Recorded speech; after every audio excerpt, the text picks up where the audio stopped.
The bombs went off before, during and after Sunday services. Within minutes, 3 churches in Indonesia's second biggest cities were severely damaged. Police say a suicide bomber, disguised as a churchgoer, carried out at least one of the attacks.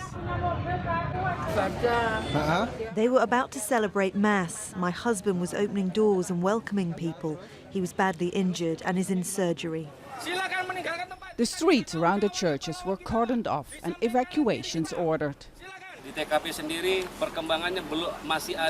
It's still an ongoing investigation at all 3 crime scenes.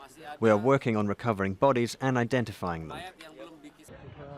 There's been a resurgence of homegrown militancy in recent years in Indonesia. The country's intelligence agency suspects the church attacks were carried out by an ISIL-inspired group. After the fall of Marawi in the southern Philippines, a number of foreign fighters, many of them from Indonesia, have been milling around and probably have washed back into Indonesia. And I would say that on top of that, there's probably been a greater directive from what's left of ISIL in Syria to sort of direct operations and start operations in Indonesia, the Philippines.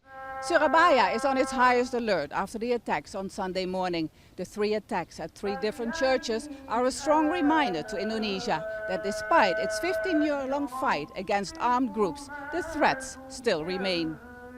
The latest attacks comes days after prisoners killed 5 elite counter-terrorism officers in a prison standoff in Jakarta. The prisoners were suspected ISIL members. Christians are a minority in Indonesia. About 90% of the country is Muslim. As a security measure, all church services have been temporarily suspended. Vaessen, Al Jazeera, Surabaya.